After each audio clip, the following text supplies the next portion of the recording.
Olá pessoal, tudo bem? Sejam todos muito bem-vindos e muito bem-vindas a mais um Revisando com Questões, conteúdo semanal da JJ Mentoria, em que a gente escolhe um tema de grande importância para as provas de residência médica e nós revisamos esse tema através de 4 questões de provas antigas, questões representativas que cobrem conteúdos fundamentais, conceitos que são chave nesse assunto para você acertar questões de residência médica, que é o que exatamente a gente chama na JJ Mentoria de CCQs, conteúdo-chave para a questão. Se você já conhece o nosso trabalho, deixe a sua curtida no nosso vídeo se você está assistindo no YouTube, deixe o seu comentário embaixo do vídeo, para a gente é fundamental saber o seu feedback. Se você está ouvindo pelo podcast, deixe o seu review no podcast, ou então entra lá no YouTube depois e fale o que você achou do nosso conteúdo, dê sugestões de temas, sugestões de melhorias de conteúdo, para a gente é muito importante saber a sua opinião sobre o nosso trabalho. E hoje o nosso assunto não poderia ser mais importante. A gente vai falar dos estudos epidemiológicos, um dos assuntos mais cobrados entre todos nas provas de residência médica. Se você já conhece o nosso trabalho, viu nos nossos vídeos anteriores, sabe que a gente sempre fala dos 4 grandes grupos de relevância, os assuntos de relevância muito alta, relevância média e relevância baixa. E eu acho que eu nem preciso falar para você que os estudos epidemiológicos estão no primeiro grupo, no grupo de temas de relevância muito alta que caem em todas as provas de residência médica. Inclusive, é um dos temas que está no top 5 entre todos os mais cobrados. Então, é um assunto que você tem certeza que ao estudar e ao dominar os principais conceitos desse assunto, você tem certeza absoluta que você vai acertar questões por isso. Então, estudar, revisar, dominar os conteúdos sobre estudos epidemiológicos, sem dúvida nenhuma, vale a pena e é a sua obrigação se você quiser passar numa boa prova de residência médica. E aí ainda tem um ponto adicional, que é mais uma opinião pessoal minha, mas para mim, de todos os assuntos de prova de residência médica, de todos os assuntos que a gente estuda para as provas, esse é o tópico mais importante para a prática médica. Sei que muita gente vai discordar. É claro que se você quer ser cardiologista, os assuntos de cardiologia vão ser mais importantes. Se você quer ser neurocirurgião, os assuntos de neurocirurgia vão ser os mais importantes. Mas pensando de uma maneira geral, o único tema que faz de um médico, ele dá o poder da crítica. O médico ganha um senso crítico sobre tudo o que ele aprende, é exatamente esse, os estudos epidemiológicos. O médico que não domina os estudos epidemiológicos, seus resultados, as medidas de associação, infelizmente é um médico que sempre vai seguir o que os outros falam, ele não tem como ter um senso crítico sobre os conteúdos da medicina. Então esse é um assunto importantíssimo. Claro que nas provas de residência médica, como sempre, alguns detalhes nem tão importantes assim acabam sendo cobrados, mas de uma maneira geral, o que a gente vai ver hoje é o tópico mais importante aí das provas de residência médica para a prática, pelo menos na minha opinião. Então vamos começar já dando uma olhada nessa primeira questão da Unifesp. Vamos dar uma olhada no enunciado. Pesquisadores brasileiros elaboraram um estudo epidemiológico para investigar os fatores associados à microcefalia. Conduziram um estudo com um grupo de recém-nascidos com microcefalia e compararam com um grupo de recém-nascidos sem microcefalia e avaliaram se as suas mães tiveram infecção pelo Zika vírus durante a gestação. Qual é o tipo de estudo e qual é a medida de associação? Letra A, caso controle e odds ratio. Letra B, ensaio clínico e risco relativo. Letra D, coorte risco e razão de risco. Letra D, transversal e odds ratio. E letra E, ecológico e risco relativo. Então, esse é o tipo de questão que é o mais comum de todos sobre estudos epidemiológicos. A banca vai descrever uma pesquisa que foi feita, e aí a pesquisa pode ser sobre qualquer tema, e vai te pedir, vai perguntar para você qual é o tipo de estudo epidemiológico que foi o conduzido. Então, essa é a base que você precisa ter para acertar todas as questões fáceis e a grande maioria das questões de nível de dificuldade médio sobre esse assunto. Então, você não pode deixar de saber disso para ir para uma prova de residência médica. Com certeza, pelo menos uma questão exatamente assim, ou muito parecida com essa vai cair na hora da sua prova e você não pode deixar de saber. Então, primeiro vamos dar uma olhada no que a banca, como a banca descreveu o estudo, e isso é muito importante. Algumas questões vai ser muito fácil a gente diferenciar, em outras questões a gente vai ter que ter muita atenção com os detalhes e como a banca descreve o estudo para chegar realmente ao tipo de estudo que foi conduzido.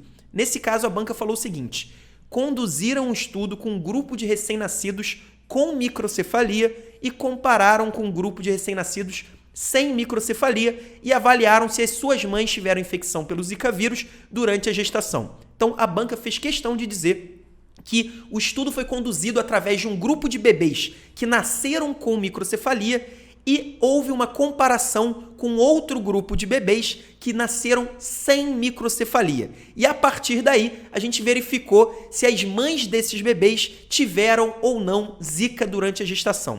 O que isso significa? Significa que a pesquisa começou pelo desfecho. Qual que é o desfecho clínico nesse caso? É exatamente a ocorrência da microcefalia. E depois, quando a gente pegou um grupo de pacientes que tiveram esse desfecho, a gente acabou pegando também um grupo de pacientes com características similares, porque são também recém-nascidos no caso, mas sem o desfecho, sem a microcefalia. Essa é exatamente a descrição do início de um estudo caso-controle. A gente pega um grupo de pacientes que tem determinado desfecho clínico, no caso foi a microcefalia, e depois a gente vai ter outro grupo com características similares, só que com a característica fundamental de que não tem o desfecho estudado. Então, nesse caso, são recém-nascidos, só que recém-nascidos sem microcefalia. E a partir desses dois grupos, a gente vai buscar fatores associados a esse desfecho. Nesse caso, como a gente está falando de microcefalia e Zika, que são um desfecho e fator de risco muito bem conhecidos, a gente praticamente já tem certeza de qual é o fator que a gente vai estudar. A gente vai querer saber qual que foi o número de gestantes, a proporção de gestantes que tiveram Zika no grupo dos bebês com microcefalia e vai querer saber também a proporção de gestantes que tiveram Zika no grupo de bebês que não têm microcefalia, que não nasceram com microcefalia. E a partir daí, a gente vai chegar a uma medida de associação, que é exatamente o odds ratio no caso do estudo caso-controle. Então, você não pode ter dúvida sobre isso. O estudo caso-controle quase sempre vai ser descrito dessa maneira. A banca vai falar primeiro do desfecho, então ela vai falar primeiro da microcefalia, ou ela vai falar primeiro da mortalidade, quando o desfecho estudado for mortalidade, ou vai falar de outra doença, quando o desfecho estudado for a ocorrência de outra doença. Então, isso é muito importante e fundamental. Além da gente ter o estudo daquele grupo de pacientes com o desfecho, obrigatoriamente a gente tem que ter também um grupo controle, que são pacientes com características clínicas, epidemiológicas similares, só que fundamental que eles não têm a doença, eles não têm o desfecho estudado. E a partir daí sim, a gente vai buscar fatores associados a esse desfecho. É exatamente isso que está descrito nessa questão da Unifesp. Agora, um ponto importante, a gente já sabe que o gabarito é a letra A, mas é muito importante a gente avaliar.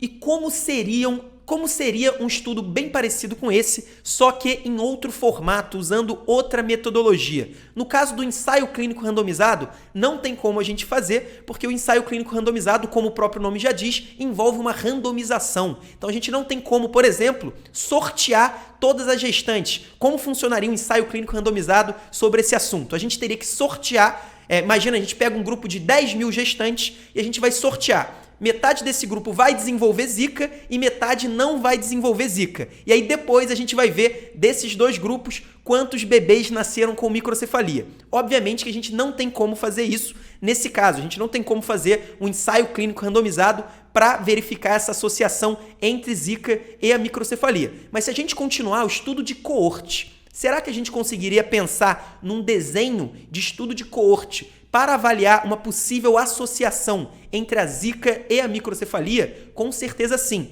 Nesse caso, ao invés da gente começar pelo desfecho, ao invés da gente começar pelo paciente, pelos bebês com microcefalia, a gente ia começar pelas gestantes. Então a gente ia pegar um grande contingente de gestantes que iriam fazer parte do nosso estudo e a gente ia dividir quais dessas gestantes desenvolveram ou não Zika durante a gestação. Então, qual dessas gestantes contraiu a infecção pelo Zika? E a partir daí, a partir do fator de risco, a gente ia avaliar a incidência de microcefalia. Essa é a palavra fundamental do estudo de coorte. É um estudo que mede a incidência, porque é um estudo prospectivo. No caso do caso controle, a gente não mede a incidência, porque a gente já tem o diagnóstico. A gente parte do diagnóstico, no caso do diagnóstico de microcefalia, e vai para o fator de risco, que aí sim seria a infecção pela Zika. Já no estudo de coorte, a gente parte do fator de risco. No caso, o fator de risco é a infecção pela Zika durante a gestação e vai em direção ao desfecho. Então, a gente vai ver a gestante contraindo a Zika e também o bebê dessa gestante nascendo com a microcefalia. Então, a gente vai conseguir enxergar tanto a incidência da Zika quanto a incidência da microcefalia. Esse seria um estudo de coorte para avaliar essa associação. E aí, continuando para a letra D fala no estudo transversal. O estudo transversal é aquele em que a gente coleta todos os dados necessários para a nossa pesquisa, para as nossas associações no mesmo espaço de tempo. Então, como funcionaria um estudo como esse? A gente poderia até começar da mesma forma que começou o estudo caso-controle. Então, a gente pegaria um grupo de recém-nascidos com microcefalia. Na verdade, a gente pegaria um grupo de recém-nascidos e a gente ia avaliar, esse recém-nascido tem ou não tem microcefalia? A gente poderia até medir o perímetro cefálico ali durante o estudo. E, ao mesmo tempo, a gente ia perguntar para a mãe ou veria no prontuário imediatamente, essa gestante tem ou não tem história de Zika durante a gestação? Se essa gestante não tem história de Zika durante a gestação, ou se ela tem, a gente mediria a associação entre a microcefalia. A grande diferença para o estudo caso-controle é que todas as informações estão sendo colhidas no mesmo momento. Então, a gente vai fazer um inquérito, a gente vai ver se os bebês têm ou não têm microcefalia, ao mesmo tempo a gente já dividiria os dois grupos e também a gente procuraria saber se houve ou não Zika durante a gestação. Então, esse é o estudo transversal, é um estudo que pode confundir com o estudo caso-controle, que foi exatamente o descrito pela banca da Unifesp. E para continuar, o estudo ecológico, que também é um estudo transversal, na medida que a gente também não vai acompanhar o paciente nem prospectivamente, nem a gente vai olhar retrospectivamente a história do paciente. Então é um estudo feito no mesmo momento. Só que a grande diferença para o estudo transversal é que o estudo ecológico ele não analisa dados individuais. Então ele não vai avaliar o perímetro cefálico de cada bebê e ele nem vai avaliar cada gestante se ela teve ou não Zika na gestação. É um estudo que trabalha com dados agregados. Então imagina, por exemplo, que o Ministério da Saúde tem um dado que no Paraná a gente tem uma prevalência muito pequena de Zika, então a gente tem muito poucos casos de Zika e tem muito poucos casos de microcefalia. E ao mesmo tempo, em Pernambuco, a gente tem uma grande incidência de microcefalia e uma grande prevalência de Zika e a gente vai associar esses dados de forma agregada. Então, normalmente, o estudo ecológico vai aparecer na sua prova de residência médica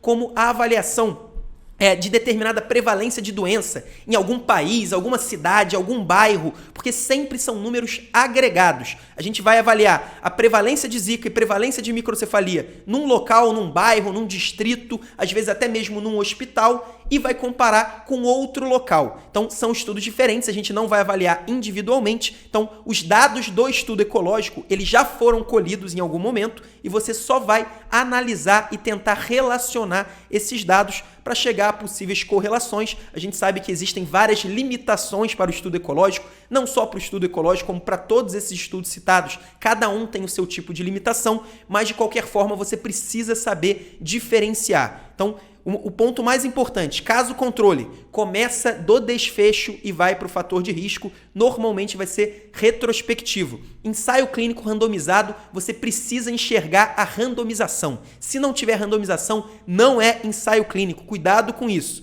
O coorte é o estudo mais clássico que a gente começa dos fatores de risco e vai em direção ao desfecho. Normalmente vai ser um estudo prospectivo, então a gente vai analisar a incidência de determinada doença, a gente vai enxergar a doença se desenvolvendo ao longo da nossa pesquisa, ao contrário do que acontece com o estudo caso-controle. E os dois últimos são os estudos transversais. A gente não acompanha o paciente para frente, nem acompanha o paciente para trás.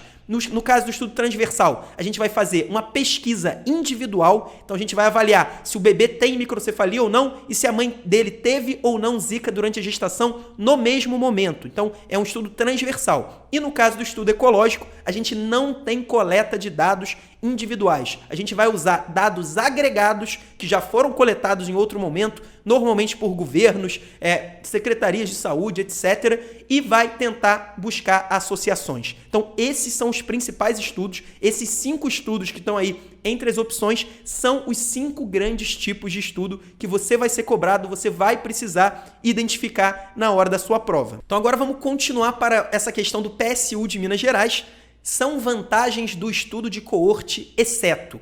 Letra A. A exposição das pessoas aos fatores de risco não constitui problema ético. Então vamos começar vendo opção por opção. Essa letra A é uma opção muito interessante. Por que a banca quer dizer que a exposição das pessoas aos fatores de risco não constitui problema ético? Primeiro ponto, essa afirmativa está correta. Então ela não é a resposta dessa questão, a banca pediu exceto, então a afirmativa A está correta. Mas por que está correta? Porque a coleta de fatores de risco não constitui um problema ético no estudo de coorte e em qual circunstância isso poderia ser um problema?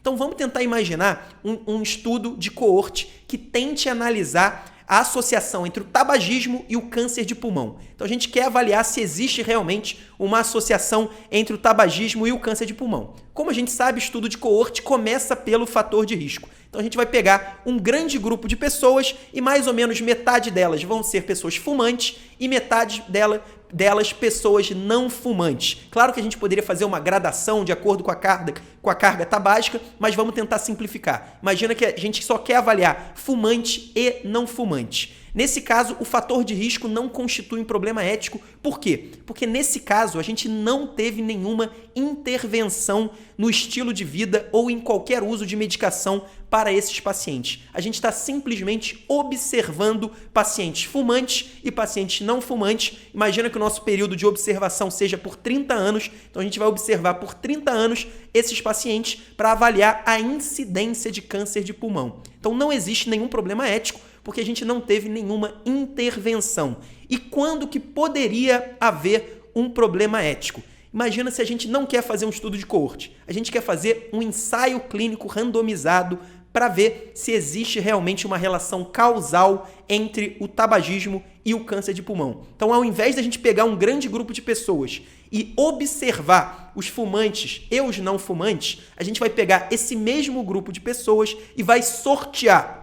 Metade de vocês vai fumar por 30 anos, metade de vocês não vai fumar por 30 anos. Aí sim seria um grande problema ético, porque a gente já sabe que o tabagismo tem diversos problemas de saúde, ele leva a diversos problemas de saúde, é a principal causa de morte evitável no mundo. Então, obviamente, a gente não poderia conduzir um ensaio clínico randomizado, não seria ético a gente conduzir um ensaio clínico randomizado para avaliar o tabagismo. Então, é por isso que a letra A está correta. O estudo de coorte, por ser um estudo observacional, não há nenhum problema ético da gente observar o paciente fumante e o paciente não fumante. Se fosse um ensaio clínico randomizado, se a gente estivesse intervindo no estilo de vida do paciente, sorteando pacientes para se tornarem fumantes, aí sim haveria um grande problema ético, por isso que a letra A foi colocada e a letra A está correta. Indo para a letra B. Os dados sobre a exposição têm melhor qualidade do que em estudos caso-controle. Esse é outro ponto importante e com certeza está correto. Por que os dados da exposição no estudo de coorte são muito mais confiáveis do que no estudo caso-controle? Vamos voltar para o mesmo exemplo do tabagismo e o câncer de pulmão. No caso do estudo de coorte, a gente vai ter o grupo de fumantes e o grupo de não fumantes e a gente vai observar. A gente vai ter momentos ali para checar se o paciente continua fumando, qual que é a carga tabágica daquele paciente e ao final do estudo, a gente vai ter um retrato muito fidedigno de quanto cada paciente fumou ao longo do estudo, ao longo da pesquisa. Então a gente vai saber que nos primeiros 5 anos, determinado paciente tinha uma carga, fumava 2 maços de cigarro por dia e depois de 5 anos ele começou a fumar só 1 e depois de 5 anos ele parou de fumar. A gente vai ter todas essas informações muito precisas porque nós vamos estar acompanhando os nossos pacientes ao longo da pesquisa. Agora, se a gente comparar com o estudo de caso-controle, como seria um estudo de caso-controle para avaliar essa possível associação entre o câncer de pulmão e o tabagismo? Claro, a gente começaria pelo desfecho, a gente pegaria um grupo de pacientes com câncer de pulmão e outro grupo de pacientes com características epidemiológicas e demográficas parecidas, só que sem câncer de pulmão. E a partir disso, a gente avaliaria qual foi a carga tabágica dele ao longo dos últimos 30 anos, qual é a carga tabágica, quanto ele fumou ao longo da vida. Agora pensa comigo, o que é mais confiável? A gente acompanhar o paciente, por exemplo, mensalmente ou bimensalmente, ou a gente perguntar para ele quanto você fumou ao longo da vida? Dificilmente o paciente vai saber exatamente quanto ele fumou ao longo da vida. Ele vai te dizer mais ou menos aquela média. Não, fumei mais ou menos um maço de cigarro por dia por 30 anos. Ele vai te dar um valor muito aproximado, é uma questão realmente de memória. O paciente não lembra de quanto ele fumava há 20 anos. Então, é por isso que a exposição, que é o fator de risco do estudo de coorte e do estudo caso-controle, eles têm peso diferente. No estudo de coorte é muito mais confiável do que no estudo caso-controle. Sempre quando a gente pega uma informação retrospectiva, essa informação tende a ser menos confiável, tende a ser mais vulnerável a erros. Então, por isso, com certeza, pensando nos fatores de exposição, nos fatores de risco, o estudo de coorte ele é muito mais confiável do que o estudo caso-controle. Agora, continuando para a letra C, a letra C diz: vários desfechos clínicos podem ser investigados simultaneamente. Com certeza, no estudo de coorte, vários desfechos clínicos podem sim ser estudados simultaneamente. Imagina o nosso exemplo de câncer de pulmão e tabaco. A gente tem um grupo dos tabagistas, o grupo dos não tabagistas. O nosso grande objetivo é avaliar a incidência de câncer de pulmão em cada um desses dois grupos para comparar depois. Mas se a gente pensar, também faz sentido a gente estudar, por exemplo, a incidência do câncer de bexiga,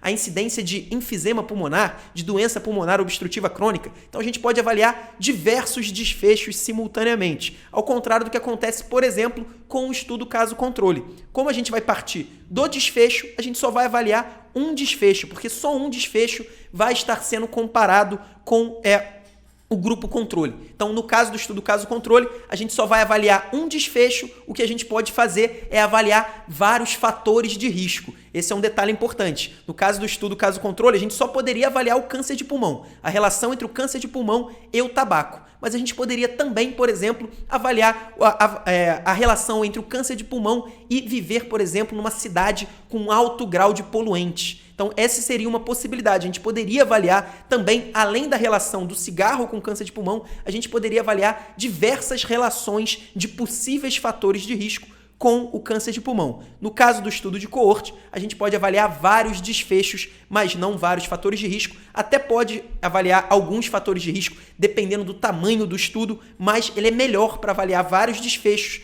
enquanto o estudo caso-controle é melhor para avaliar vários fatores de risco. E aí, para finalizar, então, a letra D, que obviamente é a única opção errada e por isso é o gabarito da questão, a letra D diz: utilidade em estudos etiológicos de doenças raras.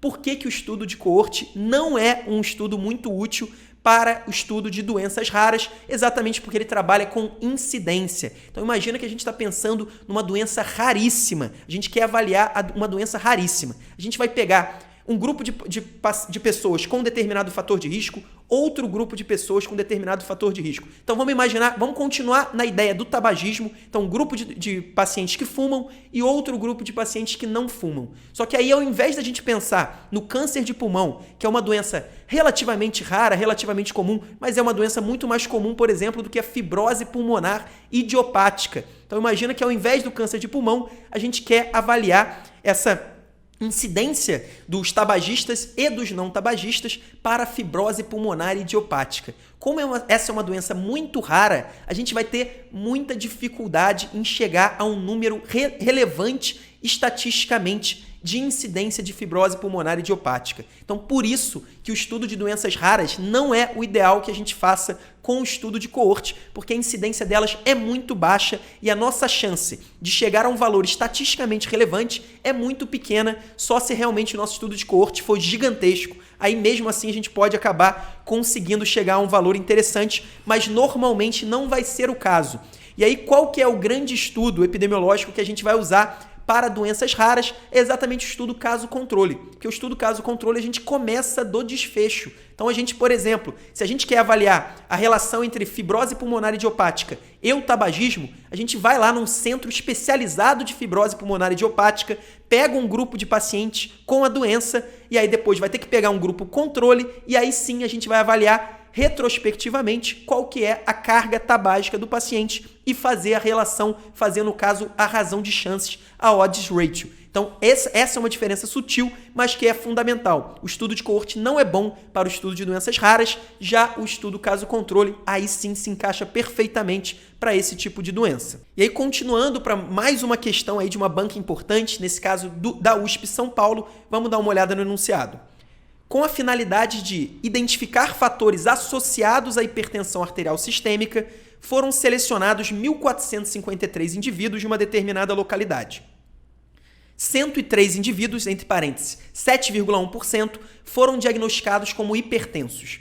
O odds ratio de hipertensão entre os que apresentavam hábitos de vida sedentários comparados com aqueles mais ativos foi de 4,01, com intervalo de confiança de 95% entre 2,19 e 6,27.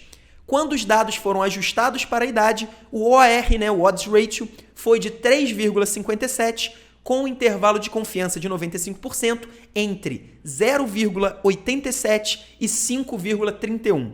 Baseados nos resultados deste estudo, qual a afirmação correta? Letra A. Representa avaliação de estudo epidemiológico do tipo caso-controle. Letra B. Trata-se de estudo epidemiológico do tipo transversal.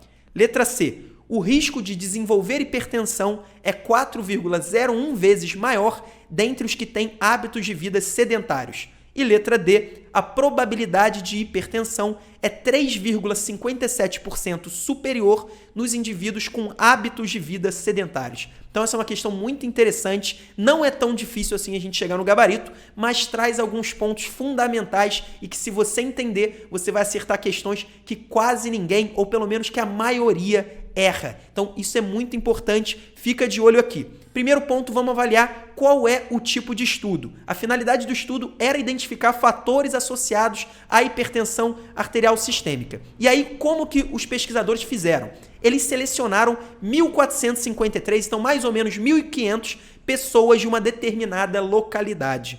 E aí, então, a banca não está dizendo que os pesquisadores selecionaram 1.453 pessoas hipertensas. Ela quer dizer que ela selecionou quase 1.500 pessoas de determinada localidade. E aí, os próprios pesquisadores avaliaram que dentre esses 1.453 pessoas, 103 indivíduos tinham hipertensão arterial. Então, 7,1% tinham hipertensão arterial. E, ao mesmo tempo, eles viram que a hipertensão estava associada, pelo menos antes do ajuste em relação à idade. Depois eu vou falar um pouco melhor sobre esse ajuste em relação à faixa etária, mas eles identificaram que havia uma associação entre o diagnóstico de hipertensão arterial e o estilo de vida sedentário. Qual é esse tipo de estudo que a gente seleciona um grupo de pessoas e, ao mesmo tempo, a gente vê quantas dessas pessoas têm o desfecho ou não e quantas dessas pessoas têm o fator de risco ou não? É exatamente o estudo transversal, aquele estudo em que a gente coleta todos os dados no mesmo momento. Nesse caso, o que os pesquisadores fizeram? Eles pegaram 1.453 pessoas, mediram a pressão arterial dessas 1.453 pessoas e aí dividiram 103 indivíduos tem hipertensão, o resto todo não tem hipertensão. E dentre esses dois grupos, o que os pesquisadores fizeram? Eles viram quanto de exercício físico, qual o nível de atividade física você faz. Um questionário. E a pessoa falou, eu sou sedentária, eu faço exercício físico, e a partir disso, os pesquisadores chegaram aos valores para chegar às associações. Então, é um estudo clássico em que a pesquisa começa e para a coleta de dados no mesmo local. A gente avalia ao mesmo tempo quem é hipertenso, quem não é, quem é sedentário, quem não é. Cuidado para não confundir com o estudo de caso-controle. Como seria um estudo caso-controle nesse caso? A gente começaria, imagina, 1.453 indivíduos hipertensos, pegaria um grupo controle, isso é muito importante, então a gente pegaria mais ou menos 1.000 pessoas sem hipertensão, com características clínicas, demográficas, epidemiológicas parecidas, e aí avaliaria o grau de atividade física. Será que há associação entre o sedentarismo e a hipertensão arterial ou não? Então, apesar de serem parecidos, são estudos diferentes. Quem tiver essa clareza, quem entender esse conceito, vai acertar todas as questões que caírem sobre o assunto. Cuidado em como a banca vai te descrever o estudo. Nesse caso, ela foi muito clara. A banca da USP falou que foram selecionados 1.453 indivíduos de determinada localidade. Ela não falou se tem hipertensão, se não tem, se são sedentários, se não são. Então, a gente não sabia como são essas pessoas. No mesmo momento, a gente avaliou o grau de atividade física e avaliou a pressão arterial, e a partir daí a gente chegou aos dados para fazer as correlações. E aí um ponto importante, vocês já podem ver que o gabarito é exatamente a letra B. Trata-se de um estudo epidemiológico do tipo transversal. E aí você pode achar estranho, mas um estudo transversal com o resultado dando odds ratio, o odds ratio não é a medida de associação clássica dos estudos caso-controle. Então, o odds ratio, apesar de ser mais famoso nos estudos caso-controle, ele também pode e é utilizado nos estudos transversais. Os estudos transversais, eles têm duas grandes medidas de associação. A primeira é exatamente o odds ratio, que foi utilizado nessa questão, e a segunda é a razão de prevalências. São duas medidas bem parecidas, depois a gente pode até gravar um vídeo especificamente sobre medidas de associação. Elas só vão ter diferenças significativas se forem valores muito altos, então ela pode até ter alguma diferença, mas são duas medidas bem parecidas e que são utilizadas no estudo transversal. Tudo bem, você já sabe que o gabarito é a letra B. Agora vamos dar uma olhada nesse trecho final do enunciado, até pegando como base a letra C. Por quê? A letra C diz que o risco de desenvolver hipertensão é 4,01 vezes maior dentre os que têm hábitos de vida sedentários. E aí, se a gente prestar atenção, o odds ratio das pessoas com hábito de vida sedentário foi exatamente de 4,01. Então, será que essa opção C não está correta? Não está, exatamente pelo detalhe que a banca colocou logo depois. Ela falou que quando os dados foram ajustados para a idade, o odds ratio foi de 3,57, com um intervalo de confiança de 0,87 até 5,31. Anota isso para você nunca esquecer. Sempre que o intervalo de confiança começar de um valor decimal e ir até um número inteiro, a gente sabe que não existe correlação estatisticamente relevante. Então começa em 0,5, vai até 2. Começa em 0,87, vai até 5,31. Imagina que começasse em 0,99 e fosse até 5. Todos esses casos são valores em que a gente não tem uma relevância estatística. Isso é fundamental. Só vai ter relevância estatística quando tiver um intervalo de confiança, como tem ali no primeiro momento, antes do ajuste para a idade. Então, o primeiro intervalo de confiança era de 2,19 até 6,27. Por que isso significa? O que isso significa, o intervalo de confiança? Significa esse intervalo de confiança de 95%. Então, significa que tem 95% de chance daquele grau de associação verdadeiro estar contido naquele intervalo. Então, no caso, por exemplo, de 0,87 até 5,31, significa que a associação nesse estudo entre hipertensão e o hábito de vida sedentário tem 95% de chance de estar contido entre 0,87 e 5,31. E por que a gente não vai considerar relevante estatisticamente começando em 0,87? Porque significa que ao mesmo tempo em que existe a chance do sedentarismo ser um fator de risco para a hipertensão, então imagina que, digamos que o odds ratio verdadeiro seja de 3. Significa que tem 3 vezes mais chance do paciente sedentário ter hipertensão. Mas também existe a possibilidade do valor verdadeiro ser, por exemplo, 0,9. E aí, se for 0,9, significaria que o sedentarismo seria um fator de risco para que seria um fator protetor contra a hipertensão e não um fator de risco. Diminuiria em 10% o risco. Então, isso é muito importante você entender. Quando começar de um valor decimal e finalizar num valor acima de 1, a gente não tem nenhuma conclusão sobre aquele assunto. Quando começa acima de 1 e termina acima de 1, a gente tem certeza que foi um fator de risco, pelo menos nesse estudo. E quando começa num valor decimal, por exemplo, 0,5, e termina também num valor decimal, por exemplo, 0,8, um valor decimal abaixo de 1, claro. Então, 0,5 até 0,8, 0,5 até 0,95, nesse caso, a gente sabe que é um fator protetor. Então, memorize isso, isso é muito importante. Agora, por que houve uma diferença entre o primeiro intervalo de confiança, que era de 2,19 até 6,27, e o segundo, que era de 0,87 até 5,31?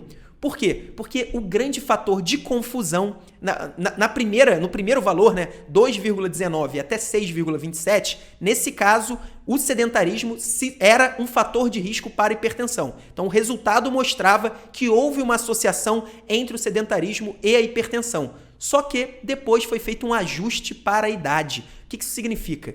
Será que os pacientes sedentários eles têm mais hipertensão porque eles são sedentários? Ou será que o problema está na idade? Será que os pacientes sedentários eles são mais velhos e por isso o problema está na idade? Os pacientes mais velhos têm mais hipertensão e não o problema está no sedentarismo. Então a gente tem que avaliar realmente pacientes da mesma idade. A gente tem que avaliar pacientes sedentários da faixa de 30 anos com pacientes que praticam atividades físicas da faixa de 30 anos e assim por diante. Não dá para a gente comparar pacientes jovens que fazem atividade física com pacientes idosos que são sedentários. Nesse caso, a comparação se torna injusta exatamente porque a idade é o que a gente chama de fator de confusão ou fator de confundimento. São dois conceitos muito usados em estudos epidemiológicos. Procure entender isso. Isso é muito importante, não só para a prova de residência médica, mas principalmente para a prática. Muitas vezes a gente vê associações, só que essa associação ela é confundida, ela é enviesada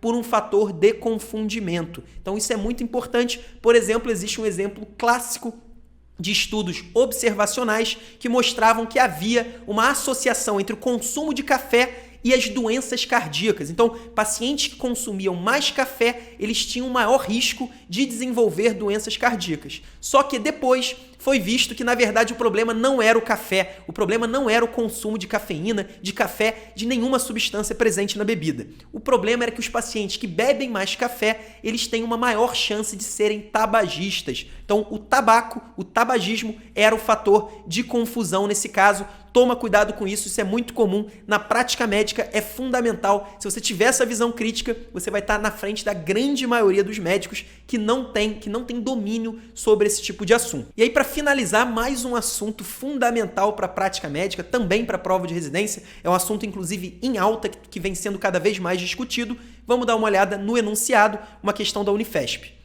No ensaio clínico randomizado e duplo cego, durante o período médio de segmento de 10 anos, a insuficiência cardíaca, fatal ou não, ocorreu em 50 de 2.500 pacientes que receberam as drogas ativas e em 100 de 2.500 pacientes que receberam placebo. Qual o número necessário a ser tratado em 10 anos para se evitar um caso de insuficiência cardíaca? Então essa é uma questão excelente, traz, claro, um ensaio clínico randomizado. Então nesse caso, como eu já havia falado, como que os pesquisadores fizeram? Eles pegaram um grande grupo de pacientes, dividiram em 2 e essa divisão ocorreu por sorteio. Foi a sorte que dividiu quem vai tomar o remédio que está sendo pesquisado e quem vai tomar o placebo. E aí, dentro de 10 anos, eles avaliaram a incidência de insuficiência cardíaca nesses 2 grupos de pacientes. Essa é a estrutura básica do ensaio clínico randomizado. Mas não é isso que a banca quer saber.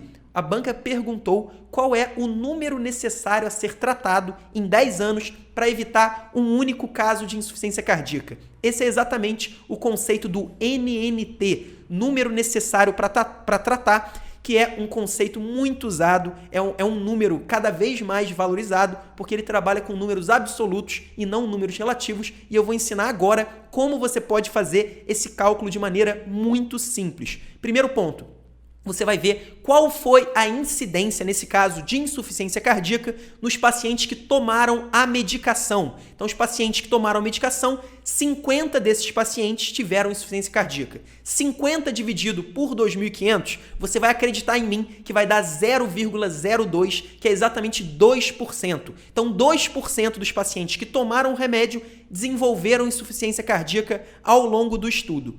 E aí vamos passar agora para o grupo controle, o grupo que tomou o placebo. Nesse grupo, 100 pacientes tiveram insuficiência cardíaca. Então, se era 50, foi para 100, 4% dos pacientes do grupo controle tiveram a insuficiência cardíaca. Então, se a gente pensar em números relativos, houve o dobro de risco do desenvolvimento da doença para os pacientes que não tomaram o remédio, que tomaram apenas o placebo. Então, teoricamente, o remédio diminuiu por 2, dividiu por 2 a chance dos pacientes, dos pacientes pesquisados desenvolverem a insuficiência cardíaca. Tudo bem. E aí, como que a gente vai fazer o cálculo do NNT a partir disso?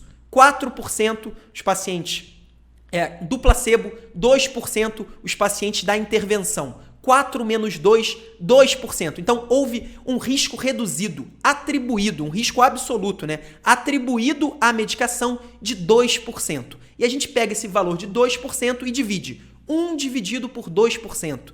É 1 dividido por 0,02, e aí você vai acreditar em mim também que esse valor vai dar 50. Então, o NNT, o número necessário de pacientes que a gente precisa tratar para evitar um único caso de insuficiência cardíaca foi de 50. Então, a gente precisa tratar 50 pacientes com essa nova medicação para evitar um único caso de insuficiência cardíaca. Esse é o NNT. Mas por que uma intervenção que dividiu por 2 o risco do desenvolvimento, do aparecimento de uma doença, teve um NNT tão alto, teve um número necessário para tratar de 50? Parece que não vale a pena, A gente precisa tratar 50 pacientes para evitar um único caso de insuficiência cardíaca. É exatamente pela característica do NNT, que trabalha com valores absolutos e não com valores relativos. Então, eu vou usar um exemplo para você conseguir visualizar melhor. Imagina que, ao invés da gente falar de uma medicação usada para tentar evitar a insuficiência cardíaca, a gente está avaliando uma medicação para pacientes que já tiveram infarto. Então, o paciente acabou de chegar na emergência com infarto e a gente está avaliando qual que é a efetividade da angioplastia primária. Então, a gente vai pegar os pacientes que infartaram e que não receberam angioplastia. Imagina que seja um ensaio clínico randomizado, A gente pode até avaliar eticamente, a gente não poderia fazer esse estudo, mas imagina que não existe ética, a gente dividiu. Metade dos pacientes que vão chegar na nossa emergência com infarto vão receber a angioplastia primária e metade dos pacientes não vai receber nada, vai receber só o AS, o inibidor de ECA, beta-bloqueador, vai receber o tratamento padrão clínico para o infarto agudo do miocárdio. E aí imagina que do grupo de pacientes que não recebeu nada além do tratamento clínico padrão, a mortalidade foi de 35%. Então, 35% dos pacientes que chegaram na emergência com infarto acabaram morrendo, acabaram indo a óbito. E no grupo intervenção, no grupo que teve a angioplastia primária, apenas 10% morreram. Então, 35 para 10%, a gente diminui. 35 menos 10 vai dar 25%. E aí a divisão é 1 sobre 25%, isso vai dar 4. Então, nesse caso, o número necessário para tratar vai ser de apenas 4. Então, a cada 4 pacientes que chegam e a gente indica a angioplastia primária, a gente salvaria a vida desse paciente. E aí um detalhe importante, esses valores são completamente fictícios. Eu não sei exatamente qual que é a chance de mortalidade de um paciente com angioplastia ou sem angioplastia. Mas o que eu quero mostrar para você é que no caso de um paciente com infarto agudo do miocárdio, o desfecho que a gente está buscando evitar é a morte. Então, é o óbito de um paciente com infarto. O óbito de um paciente com infarto não é um desfecho raro. É bem diferente de um paciente assintomático, a chance dele desenvolver insuficiência cardíaca.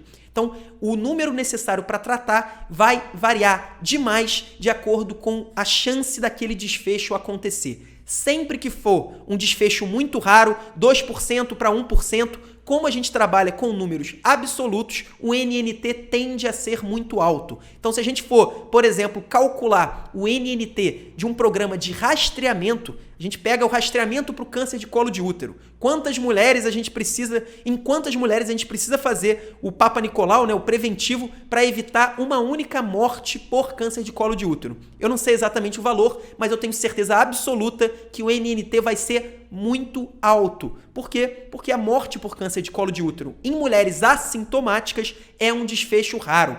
Já no nosso exemplo que a gente usou, o paciente com infarto agudo do miocárdio morrer ou não é um desfecho tão raro assim. Então, esse é o ponto fundamental do NNT. O NNT trabalha com valores absolutos. Então, essa medicação, a gente pode dizer, ao mesmo tempo que ela diminuiu pela metade o risco de um paciente desenvolver insuficiência cardíaca, e também que a gente precisa tratar 50 pessoas para evitar uma única insuficiência cardíaca. E é interessante para você que já está desenvolvendo esse senso crítico sobre estudo epidemiológico, medidas de associação, vocês vão ver que a indústria farmacêutica vai sempre usar o valor que ela prefere, o valor que chame mais atenção. Então, se eu fosse, por exemplo, o dono dessa indústria farmacêutica, dessa empresa que criou essa medicação, com certeza o que ela vai anunciar lá naquele folder, sabe aquele folder que ela fica entregando nos consultórios médicos, com certeza seria a redução relativa. Ela vai falar, eu diminuo pela metade a chance